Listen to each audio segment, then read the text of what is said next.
దేవుని యొక్క పరిశుద్ధ నామమును బట్టి మీ అందరికీ శుభాలను తెలియజేస్తూ ఉన్నాను. దేవుని స్తోత్రం కలుగునుగాక. హల్లెలూయా. గడిచినటువంటి శుక్రవారం నుంచి శుక్రవారం వరకు కూడా తన కృపచేత మనందరిని కూడా సజీవ లెక్కలో నిలబెట్టి దేవుని యొక్క మందిరానికి ఈ రీతిగా మరొకసారి ప్రభు తీసుకొని వచ్చి దేవుని మాటలను వినిపింప చేయటానికి గాను మాకును వెనుటకు మీకును దేవుడిచ్చినటువంటి ఈ గొప్ప సమయాన్ని బట్టి దేవునికి నిండు హృదయంతో కృతజ్ఞతాస్తుతులు అర్పిస్తూ ఉన్నాను. కూడి వచ్చినటువంటి మీ అందరూ కూడా ప్రభు యేసుక్రీస్తు వారి శ్రేష్టమైనటువంటి నామం బట్టి నా వందనాలను తెలియజేస్తూ ఉన్నాను. చక్కటి పాటల ద్వారా దేవుని ఆరాధించాం కదా. ఆరాధించారా? నోటు ద్వారా కాదు, హృదయాంతరంగంలో నుంచి పాటలు రావాలా. ఒక పాట రాసినటువంటి వ్యక్తి ఏ పాట అయినా మీరు తీసుకోండి, వాళ్ళు అనుభవపూర్వకంగా రాసినటువంటి పాటలు. ఇప్పుడు పాడుకున్నటువంటి పాట ఎంత అద్భుతమైనటువంటి పాట అది. చక్కగా కళ్ళు మూసుకొని అలా ఆరాధించుకుంటా దేవుని స్తుతించుకుంటా అలా లీనమైపోయి పాడితే కళ్ళం నీళ్ళు వచ్చేస్తాయి. దాన్ని ఏమంటారంటే కృతజ్ఞత అని. దేవుడు చేసినటువంటి మేళ్ళు గుర్తు వస్తూ ఉంటాయి. ఎంతోమంది మన చుట్టూ ఉన్నటువంటి వారే గతించిపోయినప్పటికీ దేవుడు మన అందరిని కాచి కాపాడుతూ ఉన్నాడు కదా. కాబట్టి దేవునికి మనము కృతజ్ఞతాస్తుతులు అర్పించాల్సినటువంటి వారమై ఉన్నాం. మన ప్రయాణాలందు ఆయన ఉన్నాడు, ఆయన కాపుదల మన పైన ఉంది. ఉద్యోగంలో, రాకపోకలందట్లో, పనుల్లో, వ్యాపారంలో, మన ఆలోచనలో, అన్ని విషయాలు దేవుడు మనకు తోడై ఉండి ఆయుష్నిచ్చి, ఆరోగ్యాన్నిచ్చి, శక్తినిచ్చి, బలాన్నిచ్చి ఈ రీతిగా ప్రతిదినము ఆయన యొక్క రెక్కల చోటను మనం భద్రపరుస్తూ కాపాడుతూ ఉన్నాడు కదా. మరి మన శక్తి, మన బలమా? కాదు, అది దేవుని ఉచితమైన కృప మాత్రమే. కాబట్టి దేవునికి ఎప్పుడు కూడా మనము ఆయన మహిమపరిచేటువంటి వారిగా ఉండాలి. దేవుడు మనల్ని తయారు చేసింది కూడా అందుకనే, ఆయన మహిమపరచాలనే దేవుడు ఆయన ఇష్టపడుతూ ఉంటాడు. మనం స్తుతిస్తేనంట మన స్తుతుల పైన ఆయన సింహాసనం వేసుకొని కూర్చుంటాడంట. ఆయన సింహాసనం ఒకటి ఉందో తెలుసా? మనం కూర్చోవాలంటే కుర్చీ కావాలి కదా. ఆయనకు కూడా కుర్చీ ఒకటి ఉంది. అదేంటో తెలుసా? మనం తయారు చేసుకున్నటువంటి కుర్చీలు కాదు, ఒక పనిముటితో తయారు చేసింది కాదు. మనము స్తుతిస్తూ ఉంటుంటే ఆ స్తుతుల పైనంట ఆయన వచ్చి కూర్చుంటాడంట. దేవునికి స్తోత్రం కలుగునుగాక. కాబట్టి నిత్యము, నిరంతరము, ప్రతి క్షణము మనం దేవుణ్ణి స్తుతించేవారుగా ఉండాలా. అటు కృప దేవుడు మీ అందరికీ అనుగ్రహించునుగాక. ఈ శుక్రవారపు ఆరాధన నిమిత్తమై దేవుడు మనతో ఏం మాట్లాడదలుచుకున్నాడో ప్రతి ఒక్కరు కూడా ఆశతో, ఆసక్తితో దేవుని మాటలు వింటాం. వచ్చారు మీరు? ఇంకోటి ఏమైనా ఉందా చెప్పండి. ఎందుకు వచ్చారు? నిద్రపోతానికి వచ్చారా? అంటేనా? అర్థమవుతున్నాయా? మీరు అడగాలి, ప్రభువా నీ మాటలను వినగలిగే చెవులను గ్రహించే శక్తిని నాకు దయచే ప్రభువా, నీ మాటలు, నీ స్వరాన్ని వినటానికి వచ్చాను అని మీరు దేవుని మందిలో రాగానే ఖచ్చితంగా ప్రార్థన చేసుకోవాలా. అప్పుడే దేవుడు మీతో మాట్లాడతారు. ఆయన మాట్లాడితేనే మనం బ్రతుకుతాం. అంతే, ఒకటే మాట. ఆయన మాట మాత్రమే మనల్ని నివసింపచేస్తుంది. నీ వాక్యమే నన్ను బ్రతికిస్తుంది ప్రభువా అన్నాడు భక్తుడు. కాబట్టి ఆయన వాక్యమే మనల్ని బ్రతికించేది. కాబట్టి ఆయన వైపు ఆశతో, ఆసక్తితో ప్రభు నాతో మాట్లాడని ఎవరైతే ఎదురు చూస్తారో ఖచ్చితంగా ఈ రాత్రి మీతో మాట్లాడటానికి దేవుని సిద్ధంగా ఉన్నాడు. దేవుని స్తోత్రం కలుగునుగాక. మత్తయి సువార్త 16వ అధ్యాయము 6వ వచనాన్ని ధ్యానించుకుందాం. మత్తయి సువార్త 16వ అధ్యాయము 6వ వచనాన్ని అందరూ బైబిల్ ఉన్నటువంటి వాళ్ళందరూ కూడా తీసి చూడండి. లేనటువంటి వారు చదువుతుండగా ఆలకించిన జాగ్రత్తగా. అప్పుడు యేసు చూచుకునుడి, పరిసయ్యులు, సద్దుకయ్యులు అనువారి ఏం పిండి అంటే ఇది? పులిసిన పిండి గూర్చి జాగ్రత్త పడుడి అని వారితో చెప్పాను. కాగా చాలు ఈ మాట చాలు. ఇక్కడ ఒక మాటను మనం ఇప్పుడు చదువుకున్నట్లుగానే మీరు జాగ్రత్త పడాలి. ఏ విషయంలో అంటే పులిసినటువంటి పిండి. ఆ పులిసిన పిండిని కొంతమందితో దేవుడు పోల్చాడు. వారిని పరిసయ్యులు, సద్దుకయ్యులు, ఇంకొకరు ఉన్నారు, ఇంకొక చాట రాశారు, అది కూడా నేను జ్ఞాపకం చేస్తాను. హేరోదీయులు. చెప్పండి ఎవరు ఫస్ట్? మొదటి మొదటి మొదటి గుంపు ఎవరు? పరిసయ్యులు. రెండో గుంపు ఎవరు? సద్దుకయ్యులు. చెప్పండి ఎవరు? సద్దుకయ్యులు. మూడో గుంపు ఎవరు? హేరోదీయులు. ఈ మూడుని గుర్తుంచుకోండి. యేసు ప్రభు ప్రకటిస్తూ ఉన్నప్పుడు ఎక్కడ ప్రకటించాడంటే గలిలయ, సమరయ, యోదయ, ఈ మూడు ప్రాంతాల్లోనే యేసు ప్రభు ఈ లోకానికి వచ్చినప్పుడు, భూమి మీద ఉన్నప్పుడు ఆయన ప్రకటించాడు. ఇంకెక్కడికి వెళ్ళలేదు ఆయన. అంటే మనం ఒక 3 జిల్లాలు చూసుకున్నాం అనుకోండి. ఇక్కడ కృష్ణ, ఏలూరు లేదా ప్రకాశం, ఈ 3 డిస్ట్రిక్టులు పక్క పక్కన ఉంటాయి కాబట్టి అలాగా 3 జిల్లాలు చూసుకుంటే ఆ విధంగానే యేసు ప్రభు కూడా గలిలయ, సమరయ, యోదయ, యెరూషలేములో ఈ 3 ప్రాంతాలు ప్రధానమైనవి. పైనుంచి చూసుకున్నట్లయితే ఈ 3 ఇలా ఉంటాయి వరుసగా. ఇక్కడ వరకే యేసు ప్రభు సంచరించి ఆయన బోధించాడు అని బైబిల్ సెలవిస్తూ ఉంది. అయితే అక్కడ బోధించాడు కండి, మనకేమన్నా ప్రయోజనం ఉందా? అక్కడోళ్ళకి కదా అవి వర్తించేది, మనకు కాదు కదా అంటానికి వీల్లేదు. యేసు ప్రభు ఈ లోకానికి జన్మించినప్పుడు, దేవాతి దేవుడు ఈ లోకానికి వచ్చినప్పుడు, ఈ భూమి మీద అడుగు పెట్టాల్సినటువంటి సమయం వచ్చినప్పుడు ఎక్కడికి రావాలనుకుంటాడంటే ఒక మూలకు రాడు, ఒక మూలం పుట్టడు. ఆయన మధ్యలో, భూమికి మధ్యలో పుడతాడు. కాబట్టి భూమికి మధ్య ప్రాంతం ఏదంటే యెరూషలేమే మధ్య ప్రాంతం. డెత్స్ అక్కడ మృత సముద్రం అని ఉంటుంది.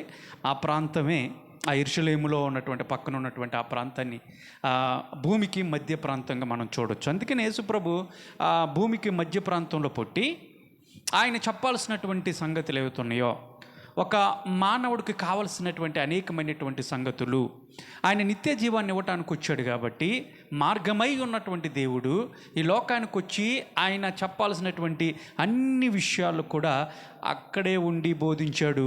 అవి మధ్యలో ఉన్నటువంటి ప్రాంతం కాబట్టి భూమికి అది అందరికీ అందుబాటులో ఉండేటువంటి స్థలం. అది దేవుని స్తోత్రం కలుగును గాక. అంటే మనిషికి రక్షణ ఎక్కడ ఉండి వచ్చిందంటే యెరూషలేములో నుంచే మానవులందరికీ, ప్రపంచంలో ఉన్నటువంటి వారందరూ కూడా ఈ రోజున రక్షణ అనేటువంటిది అందరికి వచ్చింది. సరే, అవన్నీ చెప్పే నా ఉద్దేశం కాదు, కానీ నేను చెప్పాల్సినటువంటి అంశం ఏంటంటే ఈ 3 ప్రాంతాల్లో యేసు ప్రభు బోధిస్తూ వచ్చినప్పుడు ఆ యెరూషలేములోకి వచ్చేప్పటికే యోదయ అన్నటువంటి ప్రాంతంలో ఎక్కువగా కొంచెం రాజకీయాలు ఎక్కువగా ఉండేవి. హేరోదీయులు కూడా అక్కడ ఎక్కువ ఉండేవాళ్ళు.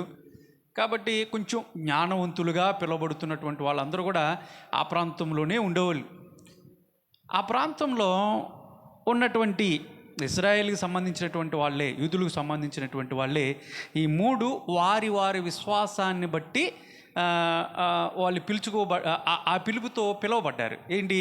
పరిసయ్యులు, వాళ్ళ విశ్వాసం ఒకటి. తర్వాత సద్దుకేయులు, వీరి విశ్వాసం ఒకటి. తర్వాత హేరోదీయులు.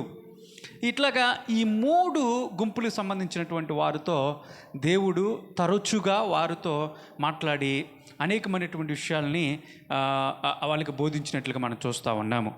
అయితే ఇక్కడికి వచ్చేప్పటికే మత్తయి సువార్త ఈ 16:6 వచ్చేప్పటికే ఆయన రాస్తూ అంటాడు, మీరు పరిసయ్యులు, సద్దుకయ్యులు అన్నటువంటి పులిసిని పిండితో జాగ్రత్త అన్నాడే.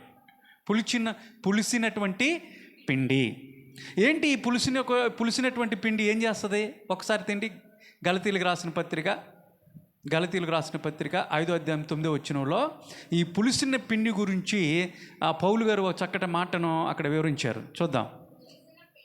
పులిసిన పిండి కొంచెమే ఉంటుంది, మొత్తంతి అది ఏం చేస్తుందంట? పులిసేలా చేస్తుంది.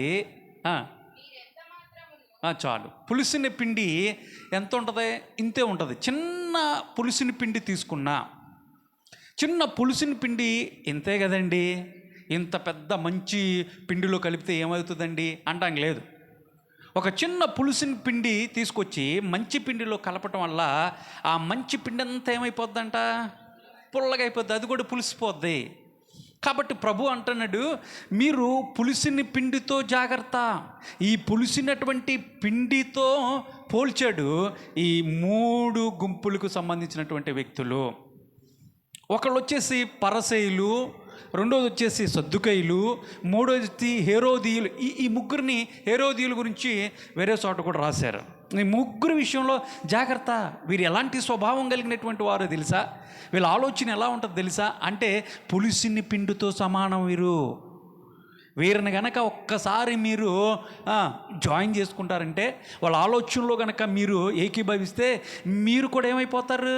పులిసిని పిండితో సమానమే, కలిసిపోతారు వాళ్ళతో.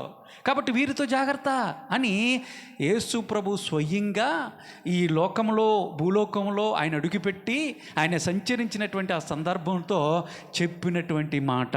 దేవుని స్తోత్రం కలుగును గాక. పులిసినటువంటి పిండి, ఇది అండర్లైన్ చేసుకోండి. అసలు ఈ మూడిటిని, అంటే ఈ ముగ్గురిని గనక, ఈ 3 గుంపుల వారిని గనక మనం ఆలోచించేస్తే అసలు వాళ్ళ యొక్క ఆలోచన విధానం ఏ విధంగా ఉంది, వాళ్ళ విశ్వాసం ఎలాగుంది, యేసుప్రభు ఎందుకు వారిని పులిసిన పిండితో కంపేర్ చేశారు?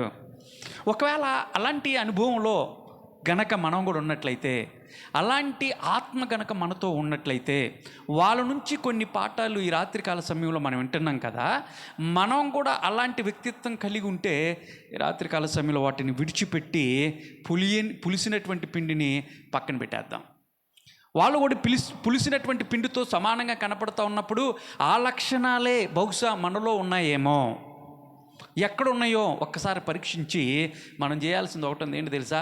వాటిని పక్కన పెట్టేసేద్దాం. ఒకవేళ అవి ఉంటే మిగతా నీ జీవితం అంతా కూడా, మంచి పిండి కూడా ఏమైపోద్దంటే పులిసిన పిండి కలిసినప్పుడు మొత్తం పాడైపోద్ది, నీ జీవితమే పాడైపోద్ది. ఇప్పుడు చూద్దాము.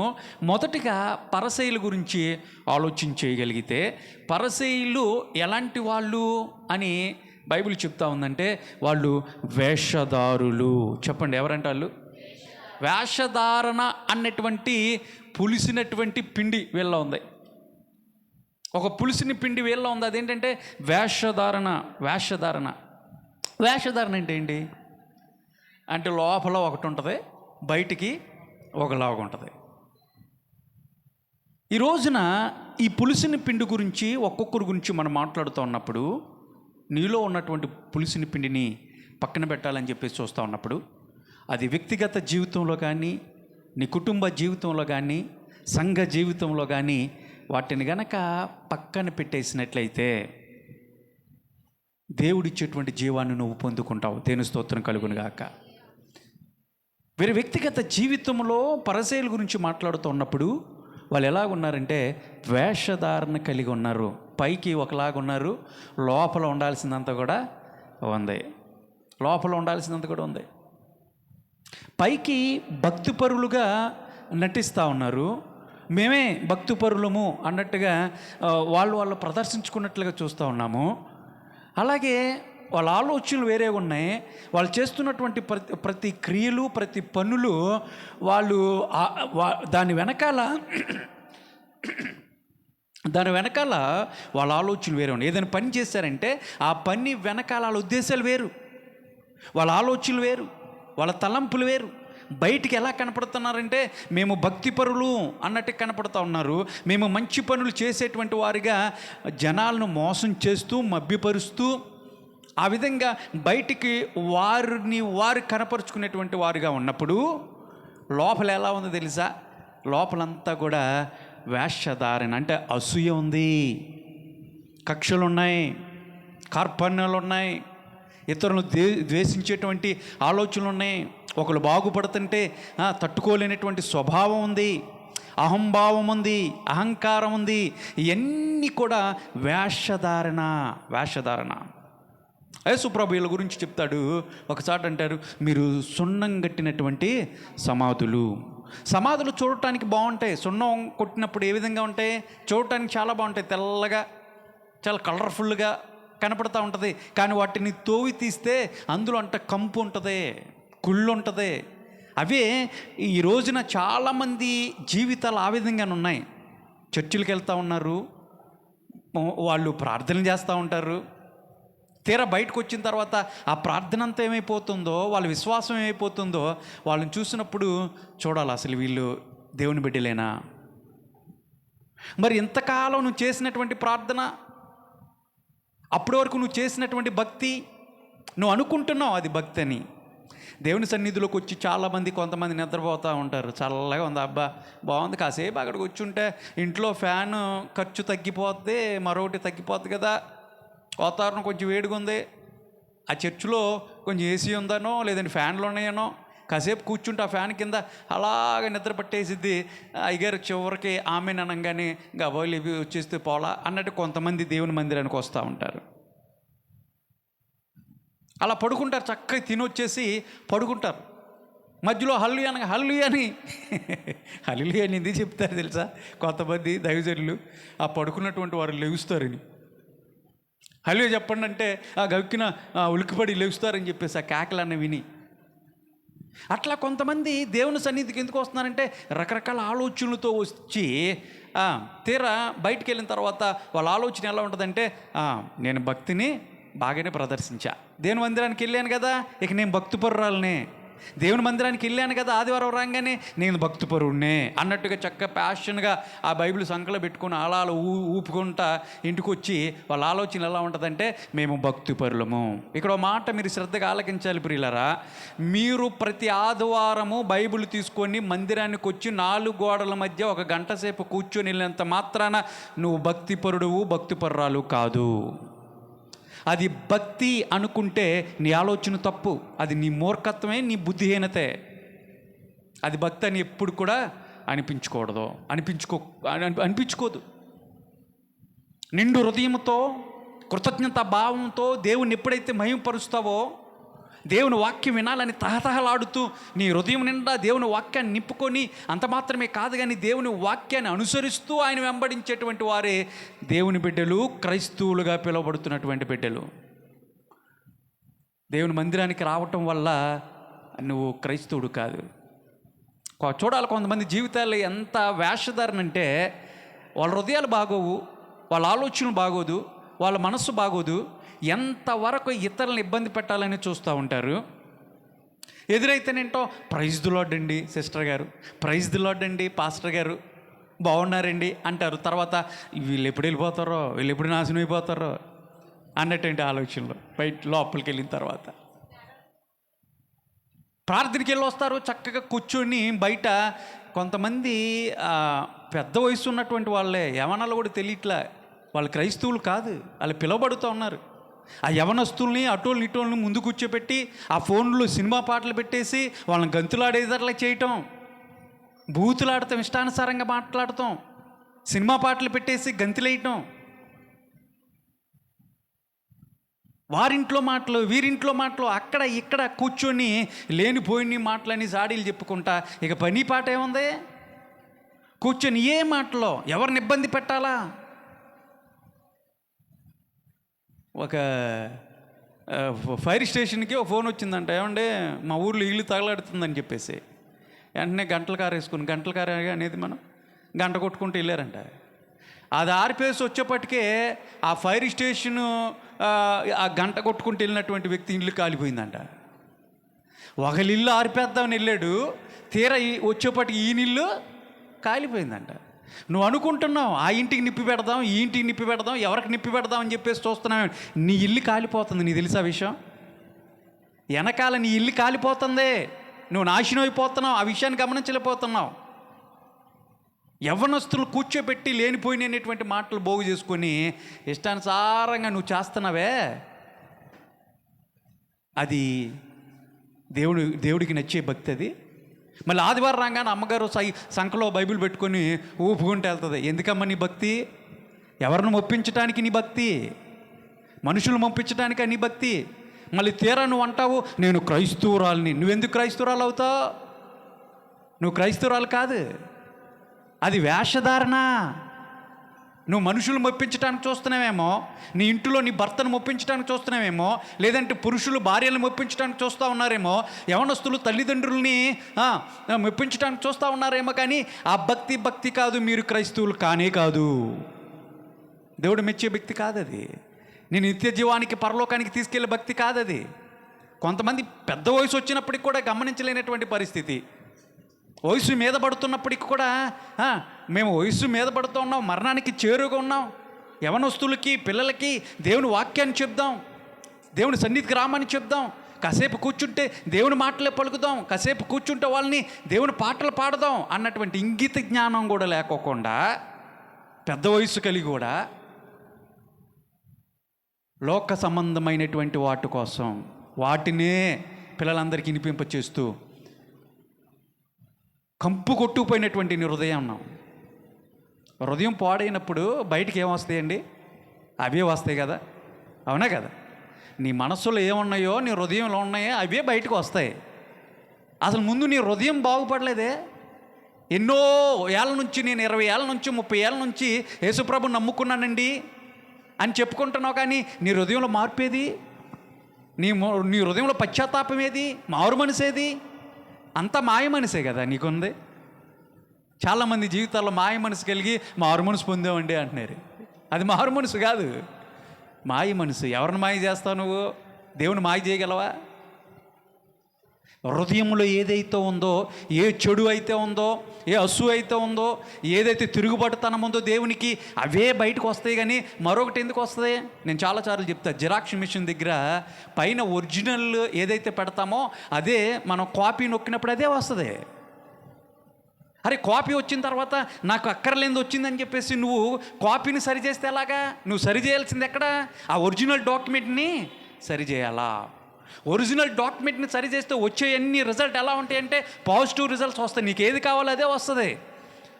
అంటే ఒరిజినల్గా నీ హృదయంలో మార్పు లేకోకుండా, నీ హృదయంలో పశ్చాత్తాపం లేకోకుండా, హృదయం నిండా చెడుతోనే నింపుకున్నప్పుడు బయటకు వచ్చే రిజల్ట్ కూడా ఎలా ఉంటుందంటే అవే వస్తాయి. సినిమా పాటలే వింటావు, సినిమాలో చూస్తావు, సీరియల్లో చూస్తావు, పలికితే అబద్ధాలు ఆడుతావు, అన్యాయంగా మాట్లాడతావు, అక్రమంగానే ప్రదర్శిస్తావు, బూతు మాటలే. తీరా ఎన్ని మాట్లాడతా నేను విశ్వాసనండి. ఏం మాట్లాడుతున్నావు? ఎవరికి చెప్తావు నీ మాటలు? కొంతమంది ఆలోచనలు ఆ విధంగా ఉంటే, కొంతమంది ఎలా ఆలోచిస్తున్న తర్వాత దేవుని యొక్క పరిచర్యను ఆఫ్ చేయాలని, దేవుని యొక్క పరిచర్య ముందుకు కొనసాగకూడదని, వీళ్ళకి ఏ విధంగా అడ్డుబండలు వేయాలా, వీళ్ళని ఏ విధంగా ఆటంకాలు కలిగించాలా, ఏ విధంగా వీళ్ళని ఆపాలా అన్నట్టుగా కొంతమంది ఆలోచనలు. సరే, ఈ ఆలోచనలు బయట ఏదో అన్యులుగా ఉన్నటువంటి వాళ్ళు, అంటే దేవుని ఎరగనటువంటి బిడ్డలు, దేవుని యొక్క ప్రేమను రుచి చూడనటువంటి బిడ్డలైతే, యేసుప్రభుని గురించి తెలియనటువంటి బిడ్డలైతే అనుకోవచ్చు, వాళ్ళకి ఏదో సమాధానం చెప్పొచ్చు. మనం చర్చికి వెళ్తా కూడా ఏం నేర్చుకుంటున్నావు నువ్వు? చర్చికి వెళ్తా కూడా వాళ్ళ ఆలోచన ఎలా ఉంటుంది తెలుసా? అంటే దేవుని బిడ్డలుగా పిలిపించబడుతున్నటువంటి వాళ్ళే క్రీస్తుకు విరోధముగా వాళ్ళు నిలబడటానికి చూస్తూ ఉన్నారు. వాళ్ళ ఆలోచనలన్నీ ఆ విధంగా ఉన్నాయి. దేవుని పరిచర్ని అడ్డుకుంటావా? నీ వల్ల అయిద్దా? నీ వల్ల అయితే దేవుని పరిచర్ని అడ్డుకోవటం? పౌలంతటి వాడే సౌలుగా ఉన్నప్పుడు దేవుని యొక్క బిడ్డలను సంఘాన్ని హింసించాలని, విశ్వాసాలు హింసించాలని, నేను పుట్టిందే దీనికోసం అన్నట్టుగా తిరిగాడు. అందరు హింసించుకుంటూ తిరిగితే దమస్కు గేటు దగ్గర యేసు ప్రభు దర్శనాన్ని చూశాడు. ఏమన్నాడు తెలుసా? సౌలా సౌలా, నన్నేలా నువ్వు హింసించుచున్నావు? ఎవరో ప్రభా? నేను నిన్ను హింసించటం ఏంటి? నిన్ను ఇప్పుడే కదా నేను చూస్తుంది, నువ్వెవరో కూడా నాకు తెలీదు.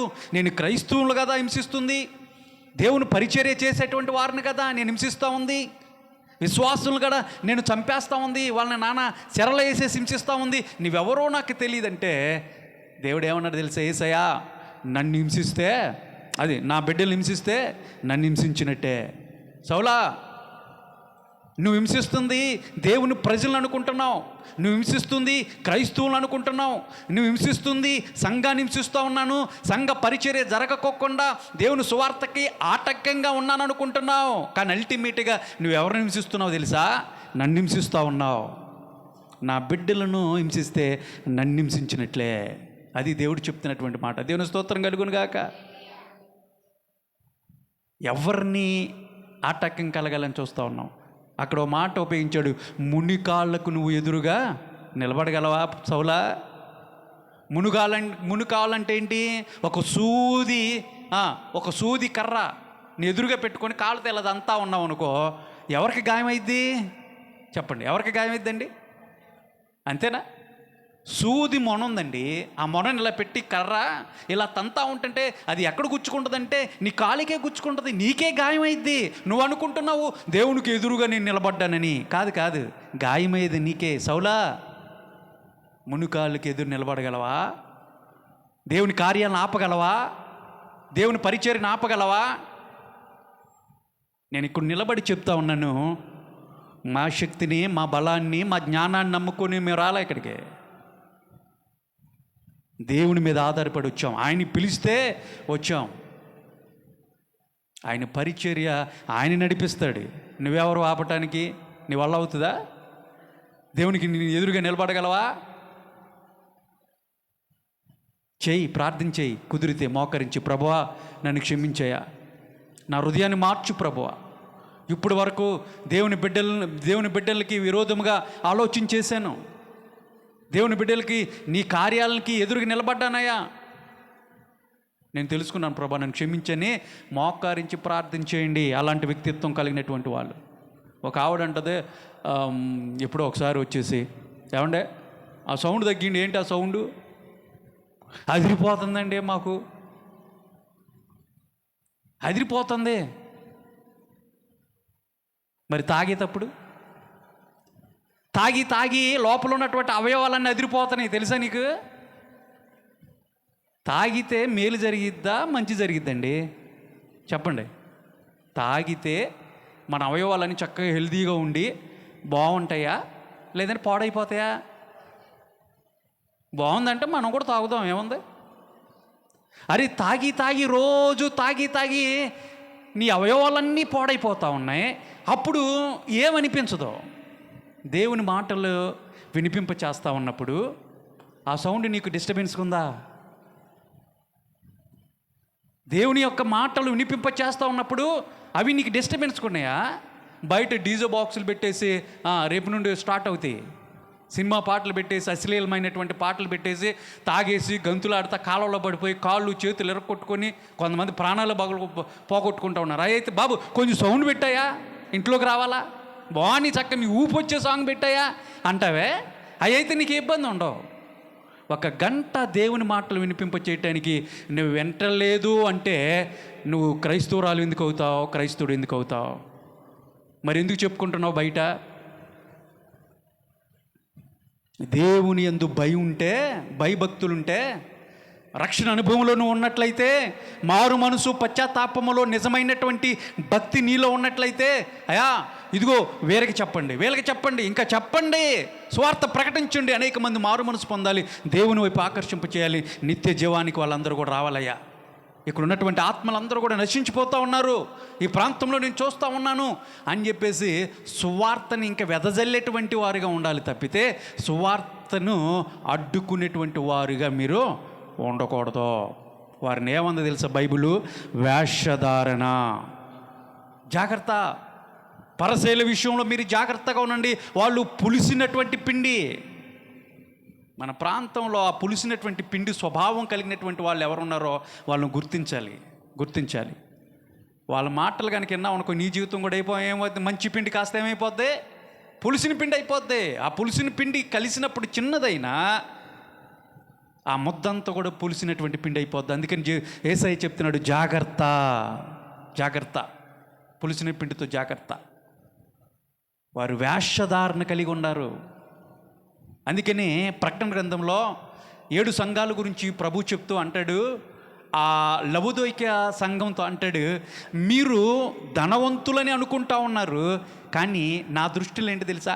మీ దృష్టిలో మీరు ధనవంతులు అనుకుంటా ఉన్నారు, మీరు ఐశ్వర్యం కలిగినటువంటి వారుగా అనుకుంటా ఉన్నారు, కానీ నా దృష్టిలో మీరు దిగంబరులే అంటున్నాడు.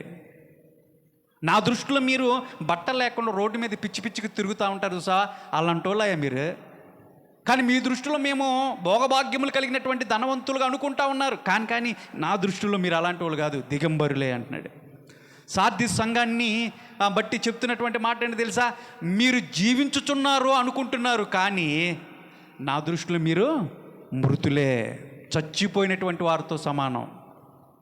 బ్రతుకున్నటువంటి వాళ్ళే, మేము జీవించుచున్నాం అనుకుంటా ఉన్నారు, కానీ నా దృష్టిలో అది మీరు మృతులే, చచ్చిపోయినతో సమానం అంటున్నాడు. ఎంత మాటలో ఆయన పలుకుతున్నాడు చూడండి. మన ప్రవర్తన, మన ఆలోచన ఎలా ఉంది? పులిసిన పిండితో సమానంగా ఉన్నావా? ఈ రోజున నువ్వు సరిచేయపడాలా. ఎక్కడైతే దేవునికి విరోధముగా నువ్వు ఆలోచన చేస్తున్నావో ఆ ఆలోచన బట్టి ఈ రాత్రికాల సమయంలో ఆ పులిసిన పిండి కొద్దిదే నీ జీవితాన్ని పాడు చేస్తుంది. ఒక సిగరెట్టే గండి నేను తాగేది, చాలు ఆ ఒక్క సిగరెట్ ఒకరోజు నేను నాశనానికి తీసుకెళ్తానికి. ఏదో ఒక పెగ్గు తాగుతున్నానండి రోజు అనుకుంటాం, చాలు అదే ఒకరోజు నిన్ను సమాధి చేసి పెట్టేస్తుంది, పూర్తి చేస్తుంది. అంతే. చిన్నదేనండి చిన్నదే. పాపము, ఏ పాపమైనా కొంచెంతోనే స్టార్ట్ చేస్తామో అది పెరిగి పెరిగి మహావృక్షం అయిపోద్ది. దాన్ని పెకిలించడం కూడా నీ వల్ల కాదు. చిన్న పులిసినటువంటి పిండి ఉందా నీలో? ఎక్కడుందో చూడు. అంటే 99 అన్నీ పర్ఫెక్ట్గా ఉన్నాను, ఆ ఒక్కటేనండి దేవుడు క్షమించేస్తాడులే. కాదు, నువ్వు 100% నువ్వు కరెక్ట్గా ఉండాలని దేవుడు తలంచుచున్నాడు. 99%లే ఆ ఒక్కటేముందని చెప్పేసి నువ్వు అనుకుంటున్నావు, దాన్ని తీసేయాలా. అందుకనే దేవుని వాక్యము ఎలాంటిది తెలుసండి? దేవుని వాక్యము బైబిల్ చెప్తా ఉంది. చాలామంది వాక్యం చెప్పేటప్పుడు రకరకాలుగా కొంచెం చెప్తూ ఉంటారు, కానీ జీవం కలిగినటువంటి సంఘంలో సత్యాన్ని ప్రకటిస్తున్నప్పుడు కొంచెం బాధ ఉంటుంది, కొంచెం గాయం ఏర్పాటు చేసేది. కానీ నువ్వు సరి చేయబడాలా. 99 బాగుండి ఒకటి అంటానికి లేదు, అది కూడా తీసివేసేయాలా. అందుకనే నీ యొక్క పులుసుని పిండి ఆ కొద్దిగా ఎక్కడుందో చూడు. నీ జీవితాన్ని పాడు చేయకముందే, ఆ మొత్తం 99ని పాడు చేయకముందే ఆ చిన్నదాన్ని తీసి పక్కన పెట్టేసేయాలి. గమనించు, గుర్తుపెట్టుకో ఎక్కడుంది. అందుకని భక్తుడు చెప్తాడయా, నా అపరాధములు, నా దోషములను నేను తెలుసుకున్నట్లుగా నాకు బయలుపరచు ప్రభువా, నా కనపరచు దేవా.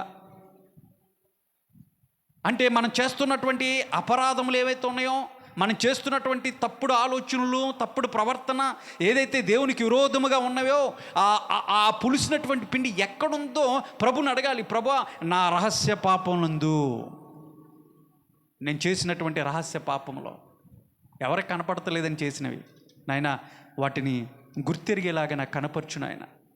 ఒకవేళ నేను మర్చిపోయానేమో తండ్రి యేసయ్యా, నాకు గుర్తు చేయి, వాటిని తీసేయి ప్రభువా. నీకు దగ్గరగా ఉండాలి, నీతో నేను స్నేహం చేయాలనుకుంటున్నాను, నీతో సత్సంబంధం కలిగి ఉండాలనుకుంటున్నాను అని నువ్వు ప్రార్థన చేయగలిగితే, ఆ పులుసుని పిండిని తీసివేస్తే ఆయన జీవాన్ని నీలో నింపి ఆయన మహిమార్థమే ఆయన వాడుకుంటాడు. వేషధారణ అనేది తీసివేయండి, వేషధారణ ఉండకూడదు. రెండో మాట చూద్దాము.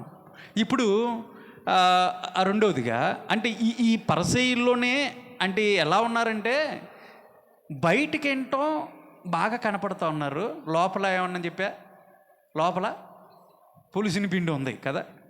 ఇప్పుడు అదే మాటను అది చెప్పి ముందుకెళ్తాను. మత్తయి సువార్త 23వ అధ్యాయము, మత్తయి సువార్త 23వ అధ్యాయము 25, 26 వచనాలు చదవండి. అదే మాట చెప్తాడు దేవుడు, లోపల బయట. అయ్యో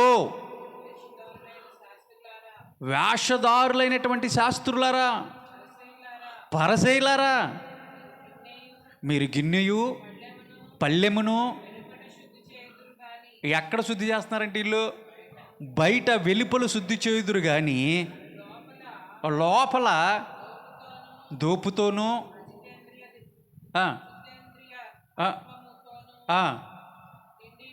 లోపల అజితేంద్రియముతోనూ నింపబడి ఉంది. కానీ మీరేం చేస్తున్నారు తెలుసా?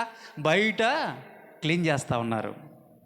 అంటే ఆ గిన్నె ఎవరితో పోల్చబడింది అంటే మనతో పోల్చబడింది. ఆ గిన్నె మనమే. ఏం చేస్తున్నాం? బయట కడుగుతున్నాం. బయట చక్కగా స్నానం చేసేసి నీట్గా ఆదివారం రాగానే స్నానం చేసేసి మంచి మీకున్న దాన్ని బట్టి కొంతమంది చక్క పట్టు వస్త్రాలు ధరిస్తూ ఉన్నారు, కొంతమంది షూట్లు బూట్లు వేసేసుకొని సెంట్లు కట్టేసుకొని బైబిల్ సంకలో పెట్టుకొని ఫ్యాషన్గా వెళ్తూ ఉంటారు కదా. ఫ్యాషన్ అయిపోయింది. దేవుని మందిరానికి వెళ్తాం ఫ్యాషన్ అయిపోయింది. ఆ విధంగా వెళ్తా ఉన్నారు, బయటికి కనపడటానికి చక్కగా కనపడుతూ ఉన్నారు, నీట్గా కనపడుతూ ఉన్నారు ఆకారం, కానీ లోపల ఎలా ఉంది? అది ప్రభు అంటూ ఉన్నాడు, ఓ శాస్త్రులారా, అయ్యో పరిసయ్యులారా, మీ ఆలోచన ఎలా ఉంది తెలుసా? బయట క్లీన్ చేస్తూ ఉన్నారు గిన్నెని, కానీ లోపల అపరిశుభ్రత ఉంది. లోపల ఉంది, ఉండాల్సింది లోపల ఉంది. క్లీన్ చేయాల్సింది ఎక్కడ తెలుసా? లోపల క్లీన్ చేయాలి. ఇప్పుడు చెప్పండి, లోపల క్లీన్ చేయాలా, బయట క్లీన్ చేయాలా? పాత్ర మనమండి. ఇప్పుడు లోపల క్లీన్ చేయాలా, బయట క్లీన్ చేయాలా? రెండు క్లీన్ చేయాలి కదా, రెండు క్లీన్ చేయాలా? బయట కంపు కొట్టుకుంటా లోపల మేము పరిశుభ్రం అంటే సరిపోద్దా? అంటే బయట శుభ్రంగా ఉండాలా, లోపల కూడా శుభ్రంగా ఉండాలా. వీళ్ళు ఏం చేస్తున్నారు? లోపల ఏంటో బయట ఏంటో శుభ్రం చేస్తున్నారు, లోపల మాటికి ఆ చెత్త అంతా అలాగే ఉండదు. అలా ఉండకూడదు. మనం లోపల బయట రెండు కూడా శుభ్రం చేసుకోవాలా, పరిశుభ్రంగా ఉండాలి. కారణం ఏంటి తెలుసా? నేను పరిశుద్ధుని కాబట్టి మీరు కూడా పరిశుద్ధులుగా ఉండాలా. పై భక్తి, పై వేషం కాదు, నువ్వు శుభ్రపరుచుకోవాలా. ఆయన రక్తం చేత నువ్వు ప్రతిదినము ఇది జరిగేది. అంటే ఒక్కసారే కండి, అది రక్షణ అనేది ఒక్కసారేనండి. రక్షించబడ్డాను కదా, ఇక చాలు కదా, నేను ఇక నా పని నేను చేసుకోవచ్చు కదా, కాదు. ప్రతిదినము నువ్వు పరిశుద్ధతలో ఉండాలి. ప్రతిదినము నీ జీవితాన్ని నువ్వు చెక్ చేసుకొని లోపల బయట ఎప్పుడు కూడా క్లీన్గా పరిశుద్ధతో నిండి ఉండాలా. వేషధారణ జీవితం మీకు ఉండకూడదు. ఇది పరిసయ్యుల గురించి దేవుడు చెప్తున్నటువంటి పులిసిన పిండితో సమానం అన్నప్పుడు, పరిసయ్యుల యొక్క పులిసిన పిండి అంటే వారిని దేనితో పోల్చాడు అంటే వేషధారులుగా పోల్చాడు. ఇప్పుడు వేషధారణ మనలో ఉండకూడదు, మన భక్తుల వేషధారణ ఉండకూడదు, మన విశ్వాసంలో వేషధారణ ఉండకూడదు, మన ఆలోచనలో వేషధారణ ఉండకూడదు, మన పనుల్లో వేషధారణ ఉండకూడదు. రైట్, ఓకేనా? రెండోది సద్దుకయ్యులు. సద్దుకయ్యుల గురించి దేవుడు ఏం చెప్తా ఉన్నాడు? అసలు సద్దుకయ్యులు అంటే ఎవరు? సద్దుకయ్యులు అంటే ఎవరో తెలుసా? సద్దుకయ్యులు అంటే వీరిది ఒక విశ్వాసంలో సపరేట్ అనమాట. వీళ్ళ విశ్వాసం ఏంటి తెలుసా? పునరుద్ధానాన్ని నమ్మరు వీళ్ళు. పునరుద్ధానమును నమ్మరు. రెండోది దేవదూతలు ఉన్నారని నమ్మరు. మీకు అర్థమవుతుందా? దేవదూతలు ఉన్నారని నమ్మరు, పునరుద్ధానం ఉన్నదని నమ్మరు, యేసు ప్రభు మరలా తిరిగి వస్తాడన్న విషయం కూడా నమ్మరు. వీళ్ళు ఈ మూడు నమ్మరు. అంటే ఒక విశ్వాసానికి బేస్ ఏదైతే ఉందో, నిత్య జీవానికి రక్షణకు బేస్ ఏదైతే ఉందో దాన్ని నమ్మరు వాళ్ళు, అంతే కదా.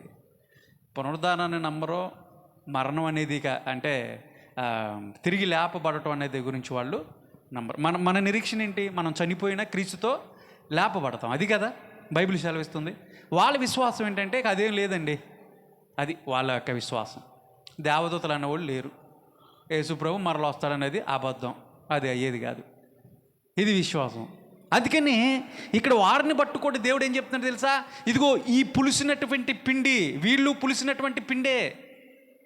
ఇప్పుడు పరిసయ్యులనేంటో వేషధారులుగా సంబోధించినటువంటి దేవుడు సద్దుకయ్యులను ఏమన్నాడు తెలుసా? సద్దుకయ్యుల గురించి వాళ్ళ గురించి మనం ఆలోచన చేసినప్పుడు, ఇప్పుడు మనం చెప్పినటువంటి విశ్వాసం, నీ విశ్వాసం దేవునికి దగ్గరగా ఉందా, దూరంగా ఉందా? వీళ్ళ విశ్వాసం దగ్గరగా ఉందా, దూరంగా ఉందా? అంతేనా? వింటున్నారా? దేవునికి దూరంగా ఉంది. కాబట్టి దీన్ని ఏం చెప్తారంటే తప్పుడు సిద్ధాంతం, తప్పుడు బోధ, రాంగ్ డాక్ట్రిన్ అని పిలుస్తారు. అంటే వీళ్ళ సిద్ధాంతం వేరేగా ఉంది, దేవునికి దగ్గరగా లేదు ఇది.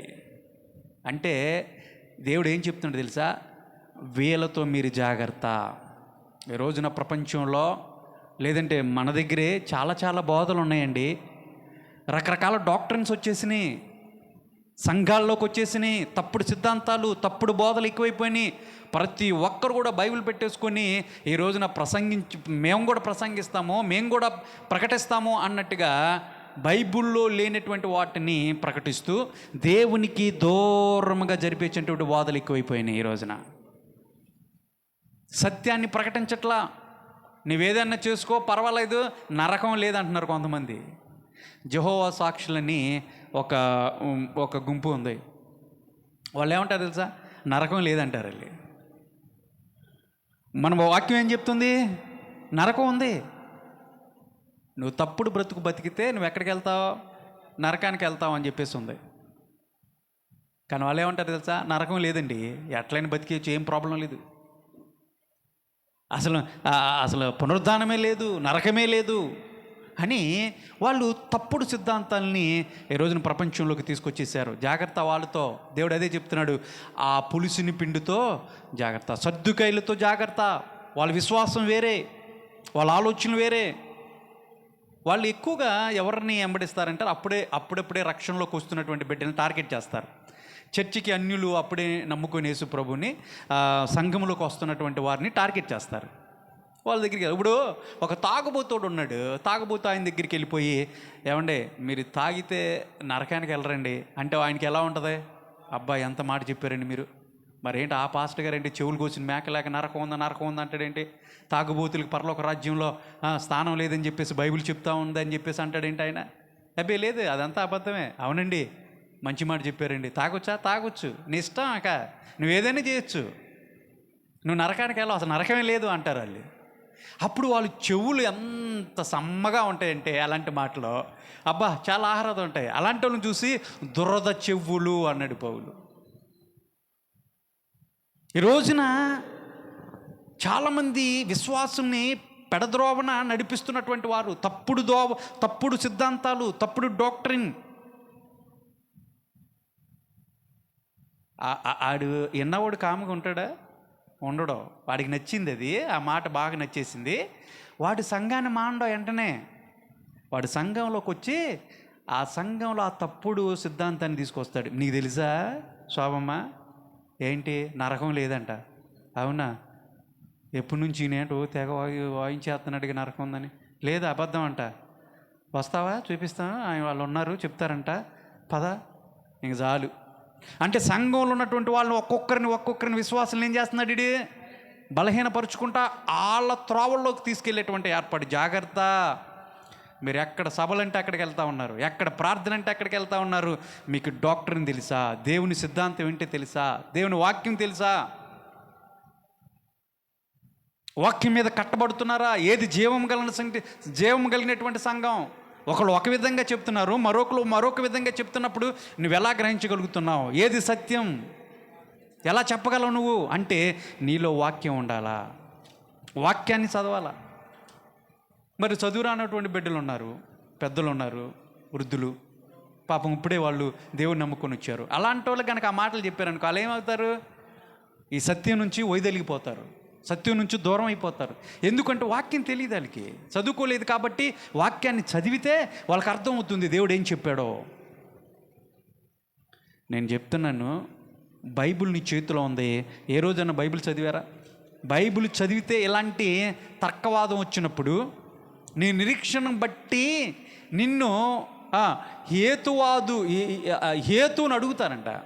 బైబిల్లో రాసి ఉంది, నీ నిరీక్షణ బట్టి హేతువును నిన్ను అడిగినప్పుడు నువ్వు వారిని వ్యతిరేకిస్తూ, వారి బోధనలు వ్యతిరేకిస్తూ నువ్వు మాట్లాడగలవా? వణుకుచు భయముతోనూ వణుకుతోనూ వాళ్ళకి సమాధానం చెప్పే విధంగా ఉండాలని చెప్పేసి పౌలు చెప్తా ఉన్నప్పుడు, అసలు ఈ నిరీక్షణ ఏంటి, అసలు బైబిల్ ఏం చెప్తుంది అని వాక్యం కనుక నువ్వు చదివి ఉంటే, ఇలాంటి వాళ్ళు ఎంతమంది వచ్చినా కానీ అవునండి రెండు కూర్చోండి నేను ఒక మాట చెప్తా అని చెప్పేసి వాళ్ళతో నువ్వు హేతువు చేయొచ్చు. అట్లా కాదండి, ఎక్కడ చెప్తుందండి వాక్యం? మీరు చెప్పిందని మీరు చెప్పొచ్చు. ఎప్పుడు? మీలో వాక్యం ఉన్నప్పుడు, మీ హృదయం వాక్యంతో నింపుకున్నప్పుడు. అలాంటి వాళ్ళు చాలామంది ఉన్నారు. రకరకాల సిద్ధాంతాలు, సత్యం నుంచి నిన్ను వేరుపరిచే విధంగా ఈ రోజున చాలా. యేసుప్రభు శిష్యుల గురించి ప్రార్థన చేసినప్పుడు యోహాను సువార్తలో, అయ్యా వీళ్ళని నీ సత్యమందు వారిని నేను నిలిపాను, నీ సత్యం నుంచి వారిని ఎవరిని కూడా వైదొలక్కోకుండా అన్నట్టుగా ప్రార్థన చేశాడు ఆయన. నువ్వు సత్యంలో నిలబడితే, సత్యం నీకు అర్థమైతే, సత్యం అంటే ఏంటండి చెప్పండి? సత్యం అంటే దేవుని వాక్యమే సత్యం. దేవుని వాక్యంలో ఉన్నటువంటి సారమే సత్యం. అది తెలిస్తే ఇంక నీకు తిరిగిలేదు. ఎంతమంది వచ్చినా సరే నువ్వు చెప్పగలవు. ఆ వాక్యాన్ని నీ హృదయంలో నింపుకోవాలి. తప్పుడు బోధలు ఉన్నాయి, జాగ్రత్త. ఎక్కడ పడితే అక్కడికి వెళ్ళిపోతున్నారు, ఎక్కడ పడితే అక్కడికి వెళ్తూ ఉన్నారు. ఒక ఆవిడ అది చేసుకోకూడదు అంటదండి, ఇంకొక పాస్టర్ గారు ఇది వద్దు అంటారండి. ఏది నమ్మాలండి? ఎప్పుడైనా వచ్చిందా? రాలేదంటే గుడ్డెళ్ళేది ఏమంటారు, గుడ్డెద్దెళ్ళి చేలు పడినట్టుకు వెళ్ళి కాసేపు కూర్చొని వస్తే పోలా, వాళ్ళు చెప్పేది ఏంటి వీళ్ళు చెప్పేది అంటే మనకెందుకండి ఇవన్నీ? కాసేపు వెళ్ళి కూర్చొని వస్తే పోలా, ఎవరేం చెప్తే మనకేంటి, మనకు అనవసరం. కాసేపు కూర్చొని అలా చప్పట్లు కొట్టేసి హల్లెలూయా అని చెప్పేసి వచ్చేద్దాం అనుకుంటే నీకు పెద్ద ప్రయోజనం లేదు. ఒక వ్యక్తి యేసు ప్రభుని గురించి మాట్లాడుతూ ఉన్నప్పుడు యేసు ప్రభుని గురించినటువంటి జ్ఞానం నీకుందా? సత్యవాక్యాన్ని నువ్వు తెలుసుకున్నావా? వాక్యంలో స్థిరపరచబడ్డావా? ఇది కదా ప్రశ్న. బైబిల్ నీ చేతిలో ఉంది కానీ నువ్వు చదవలేవు. ఎందుకు అంటే నేను బిజీ అంటావు. ప్రార్థన చేయటం రాదు, ఒక పాట పాడటం రాదు, వాక్యం చదవటం రాదు. మరి ఎలాగా? ఎంతకాలం ఇది? ఒక రోజున దేవుని ముందు నిలబడినప్పుడు ఆయన అడిగితే నువ్వేం సమాధానం చెప్తావు? లేదే. జాగ్రత్త, వేళ్ళతో జాగ్రత్త అన్నాడు. సద్దుకైలుతో మీరు జాగ్రత్త. ఈ పులుసుని పిండి మన చుట్టూ తిరుగుతూ ఉంటుంది, వాళ్ళతో జాగ్రత్త. వాళ్ళ ఆలోచన విధానం వేరేగా ఉంది. వాళ్ళతో కనుక నువ్వు ఏకీభవించినట్లయితే నువ్వు మార్గం తప్పినట్లే, నీ భక్తి జీవితం పతనం అయిపోద్ది. జాగ్రత్త అంటున్నాడు యేసయ్య చెప్తున్నటువంటి మాట. ఇలాంటి రకరకాల బోధలు ఉన్నాయండి, రకరకాల బోధలు ఉన్నాయి. 3000కు పైన డెనామినేషన్స్ ఉన్నప్పుడు, ఎవరు డప్పు వాళ్ళు కొడతా ఉన్నప్పుడు ఏది సత్యవాక్యము నీకు తెలియాలంటే వాక్యాన్ని ఖచ్చితంగా నువ్వు చదవాలా, పరిశుద్ధాత్మని యొక్క సహాయంతో నువ్వు తెలుసుకోవాలా. వాక్యములో స్థిరపరచబడినప్పుడు నువ్వు కదల్చబడినటువంటి వ్యక్తిగా నువ్వు ఉంటావు. కాబట్టి దేవుడు చెప్తా ఉన్నాడు, ఈ యొక్క ఎవరైతే ఉన్నారో ఇలాంటి వాళ్ళ గురించి నువ్వు జాగ్రత్త, నువ్వు జాగ్రత్త. కొంతమంది జబర్దస్త్ ప్రోగ్రాము చేస్తున్నట్టుగా చక్కగా నవ్విస్తూ ఉంటారు. వీళ్ళందరూ ఇగిలించుకుంటా అయ్యగారు ఎంత బాగా నవ్విస్తారు తెలుసా. ఆయన ఏంటో మొహం ఎంతలా పెట్టుకుంటాడు అయ్యగారు, ఎవరో కొట్లెట్టే. ఈయన చూడు చక్కగా నవ్వించుకుంటా 4 జోకులు వేస్తాడు. పదండే ఎక్కడికే వెళ్దాం. కవ్వించుకుంటా నవ్వించుకుంటా చెప్పేది వాక్యం కాదమ్మా. ఎక్కడైనా ఇలాంటి చమత్కారంతో కూడినటువంటి మాటలు ఏమైనా ఉన్నాయా బైబిల్లో? ఎక్కడైనా ఉంటే చెప్పండి. అపోస్తుల బోధ ఏమన్నా నవ్వించుకుంటా కవ్వించుకుంటా ఏమన్నా చెప్పారా? వాక్యం ఏం చెప్తుంది తెలుసా? వాక్యము బండను బద్దలు కొట్టే సుత్తి లాంటిది అన్నాడు. వాక్యము కంసాలి చేతిలో అగ్ని లాంటిది అన్నాడు. వాక్యము చాకలి వాని చేతిలో సబ్బు లాంటిది అన్నాడు. ఇంగ్లీష్లో స్ట్రాంగ్ సోప్ అని ఉంటుంది. స్ట్రాంగ్ సోప్ అంటే ఏ పాపాన్ని, ఎంతటి పాపానైనా క్లీన్ చేసి పరిశుభ్రం చేసే సబ్బు లాంటిది వాక్యం. 2 అంచులు గల. మరి ఎక్కడ కామెడీ ఉందో వాక్యంలో? అన్నీ కూడా ఘాటుక పదాలే ఉన్నాయిగా, అన్ని ఘాటు పదాలు ఉన్నాయిగా. ఎక్కడైనా కొంచెం సిల్లీగా సమ్మగా ఉండేటువంటి మాట ఏమైనా ఉందా? ఏమైనా వాడాడా వాక్యాన్ని? లేదు. వాక్యము ఒక బండని బద్దలు కొట్టేటువంటి సుత్తి. బాధ కలిగిద్ది. ఎక్కడో ఒక చోట నువ్వు ఇందాక చెప్పినట్టుగా 99 కరెక్ట్గా ఉండి ఎక్కడో ఒక చోట తప్పుపోయినటువంటి పులుసుని పిండి ఎక్కడో ఉంది. ఈ సుత్తి ఏం చేసి తెలుసా? వాక్యం అనేటువంటి సుత్తి అక్కడ ఫట్ ఫట్ ఫట్ ఫట్ అని కొడతా ఉంటుంటే అది బయటకు రావాలా, దాన్ని కూడా తీసేస్తుంది. అది దేవుని వాక్యంకు ఉన్నటువంటి శక్తి. అంతేగాని 4 కుళ్ళు జోకులు వేసేసి నవ్విచ్చేసి వెళ్ళిపోయే వాక్యం కాదు ఇది. అలాంటి వాక్యం అసలు నేను బోధించను, నాకు ఇష్టం ఉండదు. నువ్వు సరి చేయబడాలా, సీరియస్గా వాక్యాన్ని వినాలా. అల్లాటప్ప కాదు వాక్యం అంటే. కాబట్టి అలాంటి వాళ్ళు బయట ఉంటారు, చాలామంది ఉన్నాయి, చాలా బోధలు ఉన్నాయి. అలాంటి నవ్వించుకుంటా కవ్వించుకుంటా రకరకాలుగా బోధలు ప్రపంచంలో ఈ రోజున మనం చూస్తూ ఉన్నాం. యూట్యూబ్లో వచ్చిన దగ్గర నుంచి ఎలాంటి బోధలు ఉన్నాయో మనం చూస్తూ ఉన్నాం, ఎలాంటి వర్తమానాలు చెప్తా ఉన్నారు. కానీ సత్యం సత్యం చేదుగా ఉంటుంది, గాయం అయ్యిద్ది, బాధ కలిగిద్ది. అక్కడ నువ్వు నాటబడాలి కదా. అప్పుడు కదా నువ్వు దేవునిలో స్థిరత్వాన్ని కలిగి దేవుని అనుసరించేవాడిగా ఉంటావు. అప్పుడు కదా దేవుని వారసులుగా నువ్వు ఉంటావు. అప్పుడు కదా నీ జీవితం ధన్యవంతమైనటువంటి జీవితం అవుతుంది. దాన్ని వదిలిపెట్టి అటు పరిగెత్తుతున్నారా? జాగ్రత్త, అది పులుసుని పిండి కొద్దిగైనా నీ జీవితాన్ని ఏం చేస్తుంది? పులస పెట్టేస్తుంది. తర్వాత మూడోది హేరోదీయుల గురించి కూడా ఒక మాట చెప్పాడు. హేరోదీయులు ఎలాంటి వాళ్ళు అంటే బైబిల్ చెప్తున్నటువంటి మాట మీరు ఇంటికి వెళ్ళి చదువుకోండి. మార్కు సువార్త 8:15 కూడా అక్కడ మాట చెప్తాడు, పరిసయ్యులు జాగ్రత్త చూసుకోండి, పరిసయ్యులు హేరోదీయులతో మీరు జాగ్రత్త అని చెప్పాడు. అంటే హేరోదీయులు ఎలాంటి వాళ్ళు అంటే వాళ్ళ వ్యక్తిత్వం ఎలాంటిదంటే వాళ్ళు పదవులు కోరుకుంటారు, వాళ్ళు పలుకుబడి కావాలి, వాళ్ళకి ధనం కావాలి, వాళ్ళకి అధికారం కావాలి. అంటే వాళ్ళ అధికారం కోసం, వాళ్ళ పదవుల కోసం వాళ్ళు విశ్వాసాన్ని కూడా తాకట్టు పెట్టేసేటువంటి వ్యక్తిత్వం కలిగినటువంటి వాళ్ళు. అలాంటి వారు కూడా ఎలాంటి వాళ్ళు కూడా పులిసిన పిండితో సమానం. కొన్ని సంఘాల్లో, మన సంఘాల్లో అలాగే లేదనుకోండి, కొన్ని సంఘాల్లో పెద్దలుగా పిలవడుతున్నటువంటి వాళ్ళు అధికారాన్ని కోసం కొట్టుకుంటూ ఉంటారు, పలుకుబడి కోసం. నా పేరు బయటికి రావాలా, నేను కానుక ఇచ్చానంటే అందరు వినాలా, నేను ఏదైనా వస్తువు ఇస్తే చర్చిలో అందరికీ చెప్పాలా, నా పేరు అందరికీ తెలియాలా. అది ఏముంటుందంటే అధికారం కోసం, పలుకుబడి కోసం, పదవుల కోసం ప్రాకులాట. వాళ్ళ విశ్వాసాన్ని కూడా పక్కన పెట్టేసేస్తారు. మాకు అదేం అక్కర్లేదండి, ఇది ఉంటే చాలు అన్నటువంటి వాళ్ళు. హేరోదీయులు కూడా అలాంటి వాళ్ళే. ఎవరో ముప్పు కోసం ఆ హేరోది ఏం చేసేవాడంటే ఆ పైన ఉన్నటువంటి అధికారులు కైసరును మొప్పించాలని రకరకాల ప్రయత్నాలు చేసేవాళ్ళు. అందులోనే వాళ్ళు హేరోది అంతిపాస్ అనే వ్యక్తి. అంతిపాస్ ఏం చేశాడు? హేరోది అగ్రప్ప ఉన్నాడు, హేరోదు అంతిపస్ అని ఉన్నాడు అని 7 హేరోదులు ఉన్నారులేండి బైబిల్లో. ఆయన చెప్పే ఉద్దేశం కాదు కానీ అది యోహాను తల కొట్టించింది ఎవరో? హేరోదు అంతిపాస్. ఏం చేశాడు? తనకు తమ్ముడు భార్యని తీసుకున్నాడు, పిలుపు భార్యని దగ్గర తీసుకున్నాడు. అది తప్పని యోహాను చెప్పాడు. కానీ యోహాను గురించి హేరోది తెలుసు. యోహాను ప్రవక్తని తెలుసు, భక్తిపరుడని తెలుసు, అతని గురించి తెలుసు. కానీ ఒకానొక సందర్భం వచ్చినప్పుడు ఆ గ్రడ్జ్ ఏదైతే ఉందో దాన్ని హేరోదియా అంటే ఉంచుకున్నటువంటి తమ్ముడు భార్య అయినటువంటి హేరోదియా యోహాను నిలదీశాడని, నువ్వు చేసింది తప్పని చెప్పేసి నిలదీస్తే ఆయన మీద కోపం పెంచుకుంది హేరోదియా.